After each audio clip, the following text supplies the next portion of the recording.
En el nombre del Padre, y del Hijo, y del Espíritu Santo. Tu palabra, Señor, fue escrita bajo la inspiración del Espíritu Santo y exige ser leída con un corazón abierto, atento y en la presencia de tu Santo Espíritu. Por eso lo invoco diciendo: ven, Espíritu Santo, llena los corazones de tus fieles y enciende en ellos el fuego de tu amor.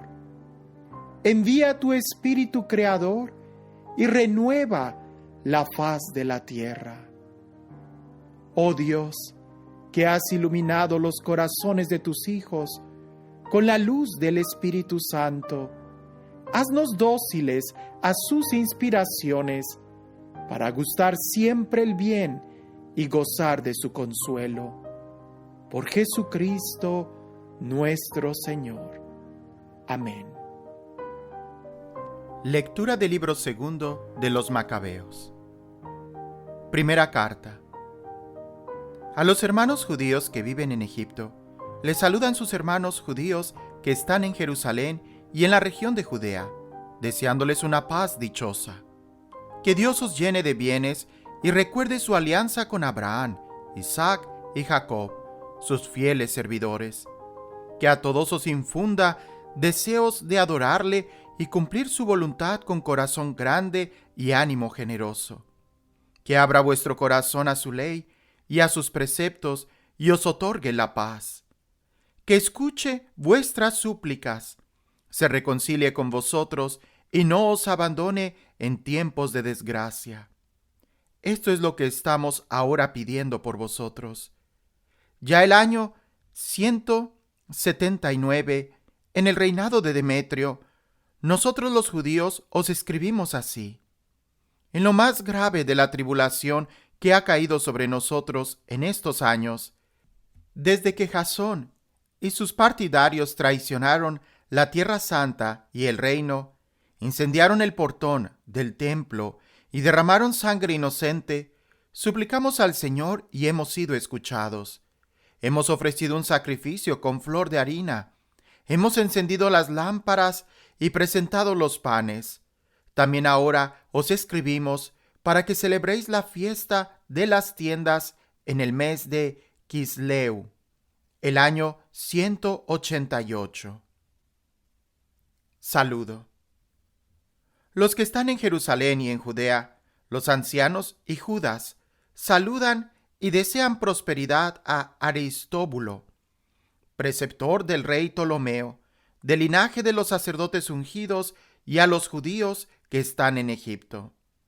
Acción de gracias por el castigo de Antíoco.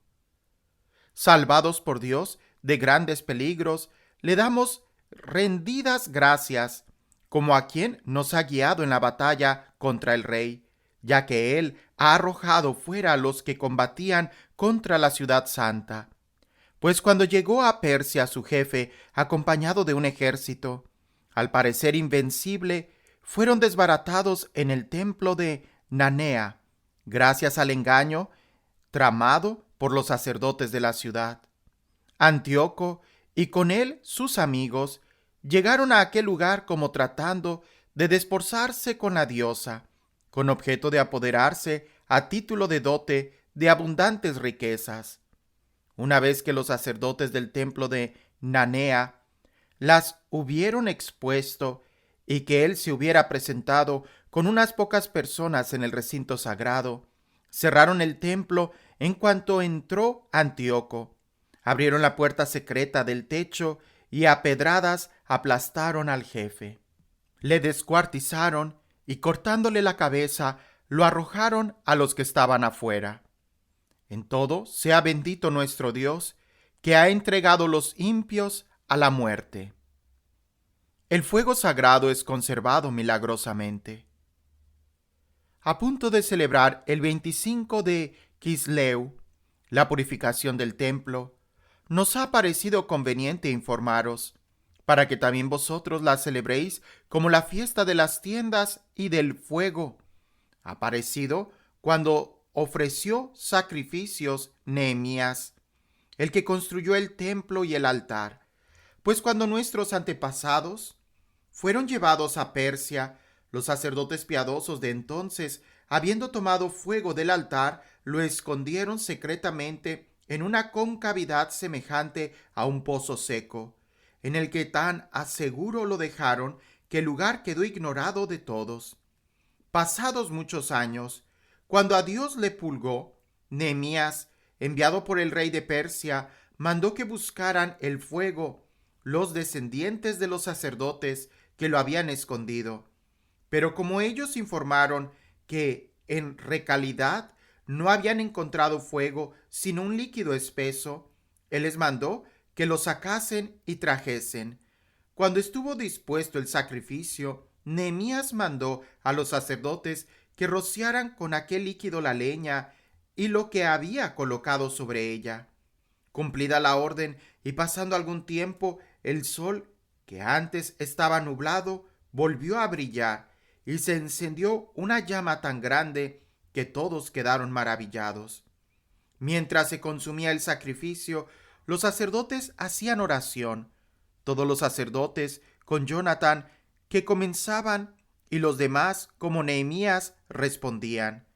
La oración era la siguiente: Señor, Señor Dios, Creador de todo, temible y fuerte, justo y misericordioso. Tú, Rey único y bueno, tú, solo generoso, solo justo, todopoderoso y eterno, que salvas a Israel de todo mal, que elegiste a nuestros antepasados y los santificaste. Acepta el sacrificio por todo tu pueblo Israel. Guarda tu heredad y santifícala. Reúne a los nuestros dispersos, da libertad a los que están esclavizados entre las naciones, vuelve tus ojos a los despreciados y abominados, y conozcan los paganos que tú eres nuestro Dios. Aflige a los que tiranizan y ultrajan con arrogancia. Planta a tu pueblo en tu lugar santo, como dijo Moisés. Los sacerdotes salmodiaban los himnos cuando fue consumido el sacrificio. Nehemías mandó derramar el líquido sobre unas grandes piedras. Hecho esto, se encendió una llamarada que quedó absorbida por el mayor resplandor que brillaba en el altar.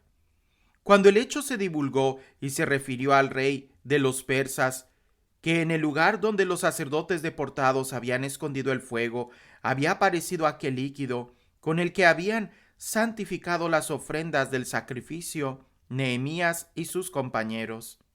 El rey, después de verificar tal hecho, mandó alzar una cerca y declaró sagrado el lugar. El rey recogía grandes sumas y las repartía a quienes querían hacer favores. Nehemías y sus compañeros llamaron ese líquido neftar, que significa purificación, pero la mayoría lo llamaba nafta. Jeremías esconde los utensilios del culto. Se refiere en los documentos que el profeta Jeremías mandó a los deportados que tomaran fuego, como ya se les indicó, y como el profeta, después de darles la ley, ordenó a los deportados que no se olvidaran de los preceptos del Señor, ni se desviaran en sus pensamientos cuando vieran ídolos de oro y plata y las galas que los envolvían. Entre otras cosas, les exhortaba a no apartar la ley de sus corazones. Se decía también en el escrito como el profeta, después de una revelación, mandó llevar consigo la tienda y el arca, y como salió hacia el monte donde Moisés había subido para contemplar la heredad de Dios.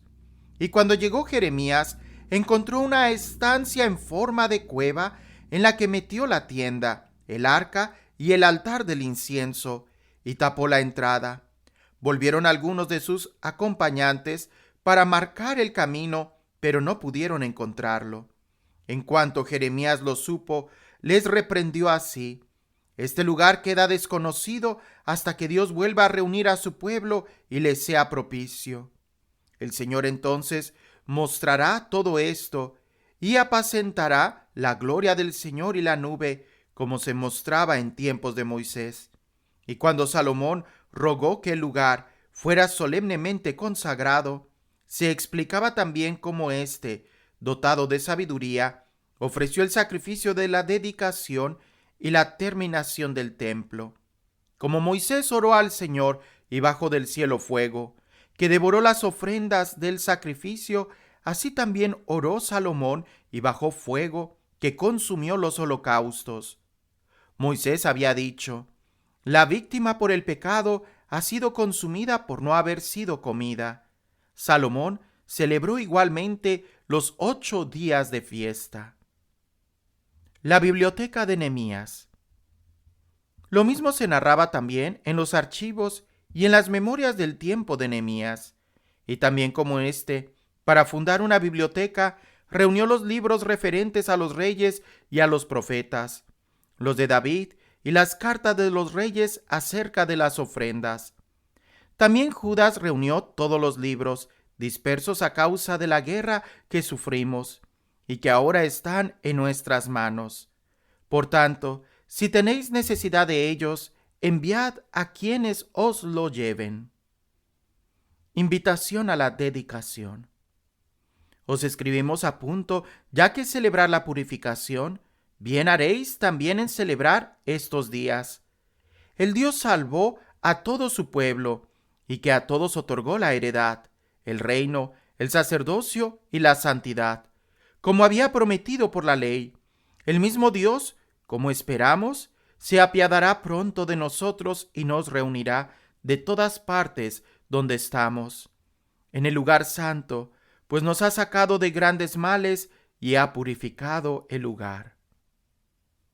Prefacio del autor. La historia de Judas Macabeo y de sus hermanos, la purificación del más grande templo, la dedicación del altar, las guerras contra Antíoco Epífanes y su hijo Eupator, y las manifestaciones celestiales en favor de los que combatieron viril y gloriosamente por el judaísmo, de suerte que, aun siendo pocos, saquearon toda la región, ahuyentaron las hordas bárbaras, recuperaron el templo, famoso en todo el mundo, liberaron la ciudad y restablecieron las leyes que estaban a punto de ser abolidas, pues el Señor se mostró propicio hacia ellos con toda benignidad. Todo esto, expuesto en 5 libros por Jasón de Cirene, intentaremos nosotros compendiarlo en uno solo, porque al considerar la marea de números y la dificultad existente por la amplitud de la materia, para los que quieran sumergirse en los relatos de la historia, nos hemos preocupado por ofrecer algún atractivo a los que deseen leer, facilidad a los que gustan tenerlo de memoria y utilidad a cualquiera que lo lea. Para nosotros, que nos hemos encargado de la fatigosa labor de este resumen, no es fácil la tarea, sino de sudores y desvelos, como tampoco al preparar un banquete y busca el provecho de los demás le resulta esto cómodo. Sin embargo, esperando la gratitud de muchos, soportamos con gusto esta fatiga, dejando al historiador la tarea de precisar cada suceso y esforzándonos por seguir las normas de un resumen. Pues, así como arquitecto de una casa nueva, corresponde la preocupación por la escritura entera y, en cambio, al encargado de la encáustica y pinturas, el cuidado de lo necesario para la decoración, lo mismo me parece de nosotros: profundizar, renovar las cuestiones y examinar punto por punto corresponde al que compone la historia. Pero buscar concisión al exponer y renunciar a tratar el asunto de forma exhaustiva debe concederse al divulgador. Comencemos, por tanto, desde ahora la narración. Después de haber abundado tanto en los preliminares, pues sería absurdo abundar en lo que antecede a la historia y ser breves en la historia misma. Llegada de Heliodoro a Jerusalén. Mientras la ciudad santa era habitada en completa paz y las leyes guardadas a la perfección, gracias a la piedad y al aborrecimiento del mal del sumo sacerdote Onías, sucedía que hasta los reyes veneraban el lugar santo y honraban el templo con magníficos presentes, hasta el punto que Seleuco, rey de Asia, provenía con sus propias rentas a todos los gastos necesarios para el servicio de los sacrificios. Pero un tal Simón, de la tribu de Bilgá, constituido administrador del templo, tuvo diferencias con el sumo sacerdote sobre la reglamentación del mercado de la ciudad. No pudiendo vencer a Onías, se fue donde Apolonio, hijo de Traseo, estratega por entonces de Celesiria y Fenicia, y le comunicó que el resto de Jerusalén estaba repleto de riquezas incontables hasta el punto de ser incalculable la cantidad de dinero, sin equivalencia con los gastos de los sacrificios, y que era posible que cayeran en poder del rey. Apolonio, en conversación con el rey, le habló de las riquezas que había tenido noticia. Entonces el rey designó a Heliodoro, el encargado de sus negocios, y lo envió con la orden de realizar la transferencia de las mencionadas riquezas. Heliodoro emprendió enseguida el viaje, con el pretexto de inspeccionar las ciudades de Celesiria y Fenicia, cuando en realidad iba a ejecutar el proyecto del rey. Llegando a Jerusalén y amistosamente acogido por el sumo sacerdote y por la ciudad, expuso el hecho de la denuncia e hizo saber el motivo de su presencia. Preguntó si las cosas eran realmente así. Manifestó el sumo sacerdote que era depósito de viudas y huérfanos, que una parte pertenecía a Hicano, hijo de Tobías, personaje de muy alta posición, y que, contra lo que había calumniado el impío Simón, el total era de 400 talentos de plata y 200 de oro, que en ningún modo se podía perjudicar a los que tenían puesta su confianza en la santidad del lugar y en la majestad inviolable de aquel templo venerado en todo el mundo. Conmoción de la ciudad. Pero Heliodoro, en virtud de las órdenes del rey, mantenía de forma terminante que los bienes debían pasar al tesoro real.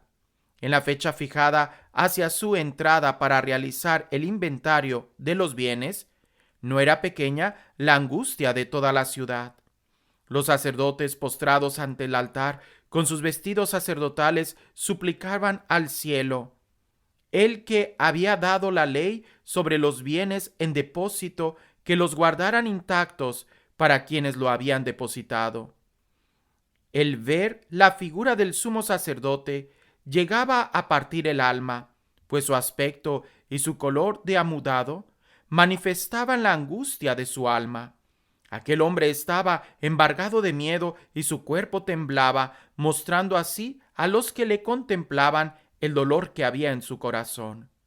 De las casas salía el tropel de la gente a una rogativa pública, pues el lugar estaba a punto de caer en el oprobio. Las mujeres, ceñidas de sayal bajo el pecho, llenaban las calles de las jóvenes que estaban recluidas.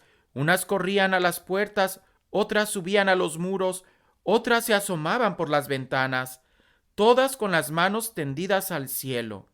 Tomaban parte en la súplica.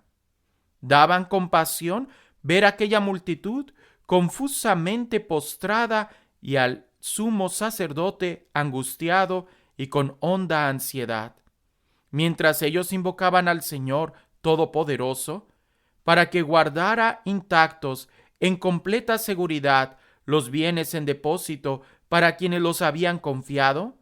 Heliodoro llevaba a cabo lo que tenía decidido.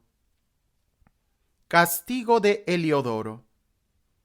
Estaba ya allí mismo con su guardia, junto al tesoro, cuando el soberano de los espíritus y de toda potestad se manifestó en su grandeza, de modo que todos los que con él juntos se habían atrevido a acercarse, pasmados ante el poder de Dios, se volvieron débiles y cobardes, pues se les apareció un caballo montado por un jinete terrible y guarnecido con riquísimo arnés que, lanzándose con ímpetu, levantó contra Heliodoro sus patas delanteras. El que lo montaba vestía una armadura de oro. Se le apareció además otros dos jóvenes de notable vigor, espléndida belleza y magníficos vestidos que, colocándose a ambos lados, le azotaban sin cesar, moliéndolo a golpes. Al caer de pronto a tierra, rodeado de densa obscuridad, lo recogieron y lo pusieron en una litera. Al mismo que poco antes, con numeroso séquito y con toda su guardia, habían entrado en el mencionado tesoro, lo llevaban ahora incapaz de valerse por sí mismo, reconociendo todos claramente la soberanía de Dios. Mientras él yacía mudo y privado de toda esperanza de salvación a causa del poder divino, otros bendecían al Señor, que había glorificado maravillosamente su propio lugar, y el templo, lleno poco antes de miedo y turbación, rebosaba de gozo y alegría después de la manifestación del Señor Todopoderoso. Pronto algunos de los acompañantes de Heliodoro instaron a Onías a que invocara al Altísimo para que diese la gracia de vivir a aquel que yacía ya en su último suspiro.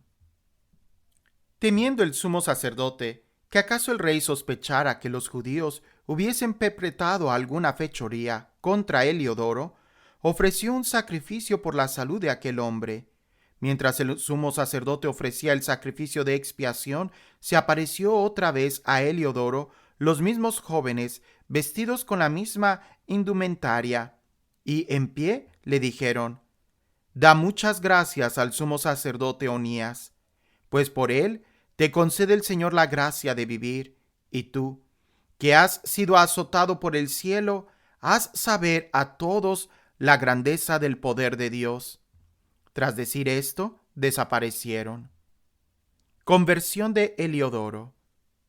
Heliodoro, tras ofrecer el Señor un sacrificio y al haber orado largamente a que le habían concedido la vida, se despidió de Onías y volvió con sus tropas a donde el rey. Ante todos daba testimonio de las obras del Dios grande, que él había contemplado con sus ojos. Al preguntar el rey a Heliodoro a quién convendría enviar otra vez a Jerusalén, él respondió: Si tienes algún enemigo conspirador contra el Estado, mándalo allá y te volverá molido a azotes. Si es que salva su vida, porque te aseguro que rodea a aquel lugar una fuerza divina, pues el mismo que tiene en los cielos su morada, vela y protege aquel lugar, y a los que se acercan con malas intenciones los hiere de muerte. Así sucedieron las cosas relativas a Heliodoro y a la preservación del tesoro. Perversidad de Simón el administrador. El mencionado Simón, delator de los tesoros y de la patria, calumniaba a Onías como si éste hubiera maltratado a Heliodoro y fuera el causante de sus desgracias, y se atrevía a decir que el bienhechor de la ciudad, el defensor de sus compatriotas y celoso observante de las leyes, era un conspirador contra el Estado. A tal punto llegó la hostilidad que hasta se cometieron asesinatos por parte de uno de los esbirros de Simón. Considerando a Onías aquella rivalidad era intolerable y que Apolonio, hijo de Menesteo, estratega de Celesiria y Fenicia, instigaba a Simón al mal. Se hizo llevar donde el rey, no porque pretendieran acusar a sus conciudadanos, sino que miraba por los intereses generales y particulares de toda su gente. Pues bien, Veía que sin la intervención real era ya imposible pacificar la situación y detener a Simón en sus locuras. El sumo sacerdote Jasón introduce el helenismo. Cuando Seleuco dejó esta vida y Antíoco, por sobrenombre Epífanes, comenzó a reinar, Jasón, el hermano de Onías, usurpó el sumo pontificado. Después de haber prometido al rey en una conversación 360 talentos de plata y 80 talentos de otras rentas. Se comprometía además a firmar el pago de otros 150 si se le concedía la facultad de instalar por su propia cuenta un gimnasio y una efebia, así como la de inscribir a los antioquenos en Jerusalén.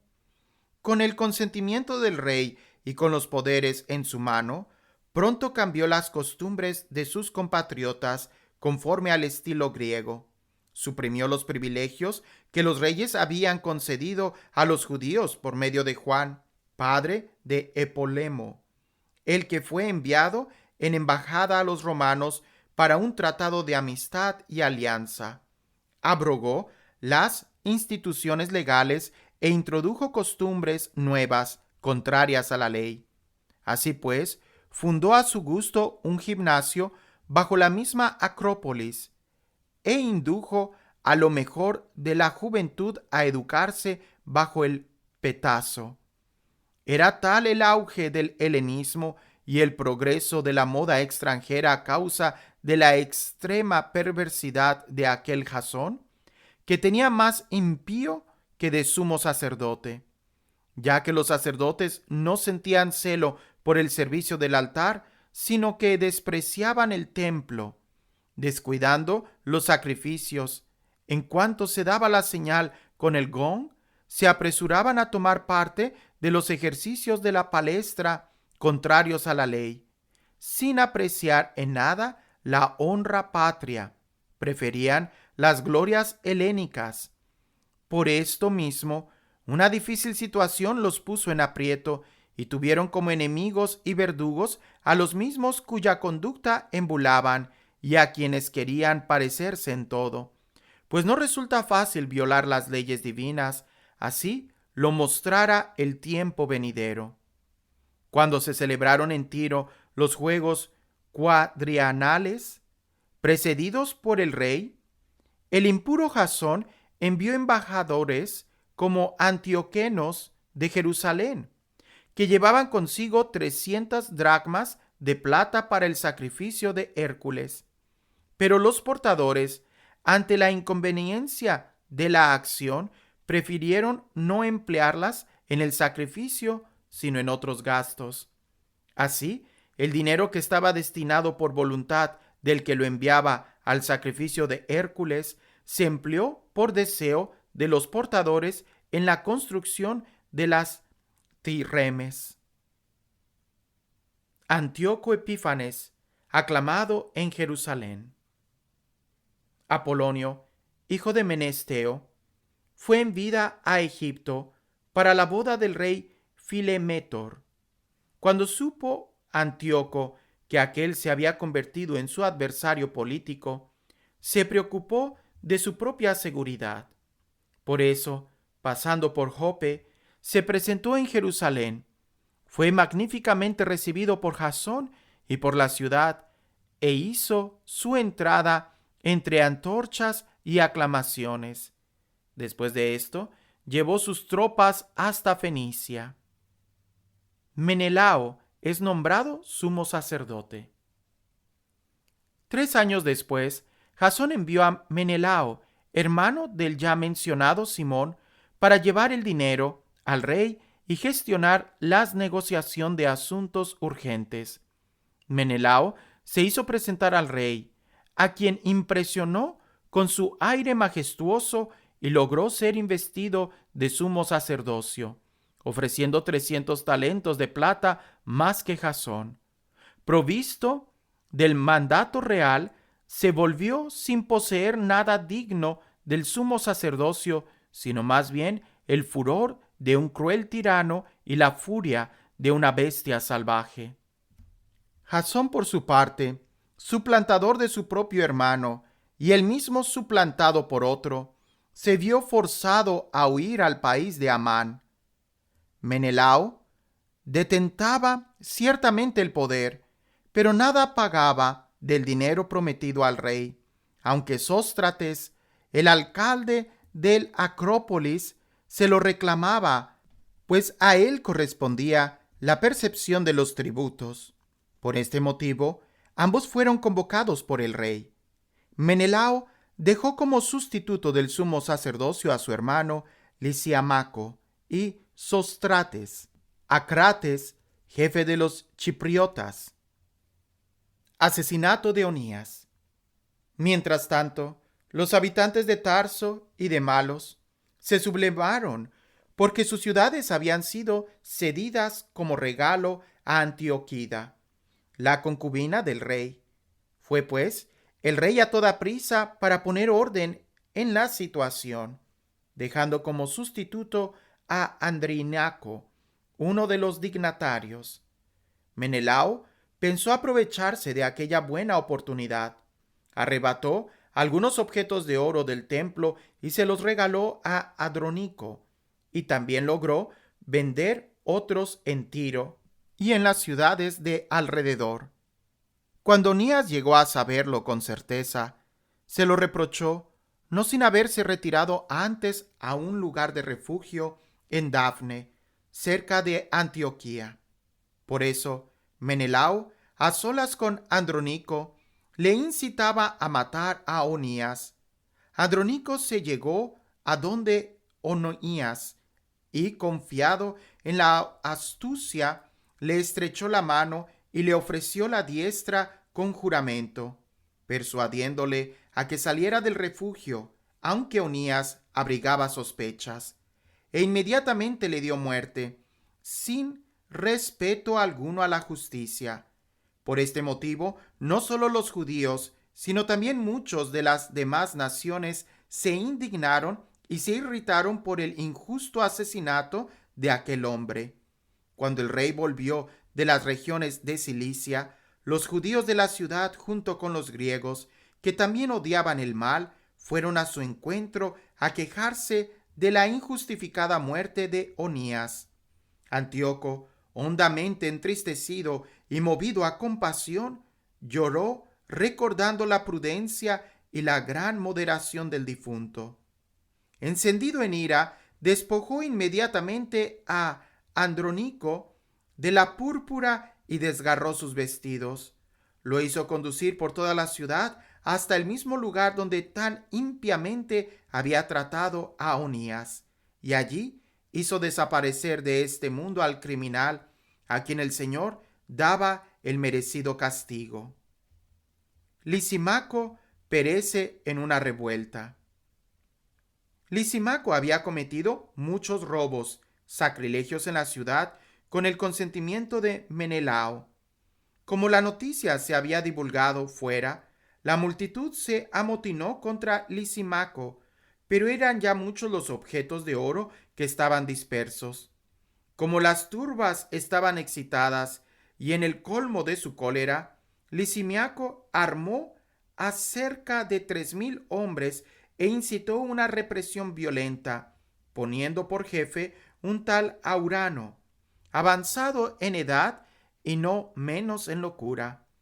Cuando se dieron cuenta del ataque de Lisímaco, unos se armaron de piedras, otros de estacas, y otros, tomando a puñadas cenizas que allí había, lo arrojaban todo contra las tropas de Lisímaco. De este modo, hirieron a muchos de ellos y mataron a algunos. A todos los demás los pusieron en fuga, y al mismo ladrón sacrílego lo mataron junto al tesoro. Menelao absuelto por dinero. Sobre todos estos hechos se instruyó proceso contra Menelao. Cuando el rey llegó a Tiro, 3 hombres enviados por el Senado expusieron ante él el alegato. Menelao, perdido ya, prometió una importante suma a Ptolomeo, hijo de Dorimeo, para que persuadiera al rey.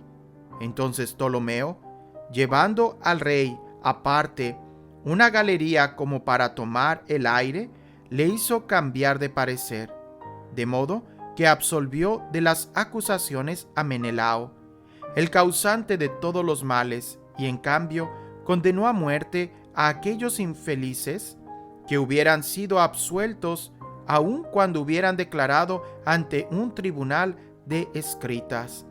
Así que, sin dilatación, sufrieron aquella injusta pena los que habían defendido la causa de la ciudad, del pueblo y de los vasos sagrados. Por este motivo, algunos tiros, indignados contra aquella iniquidad, prepararon con magnificencia su sepultura. Menelao, por su parte, por la avaricia de aquellos gobernantes, permaneció en el poder, creciendo en maldad, constituido en el principal adversario de sus conciudadanos.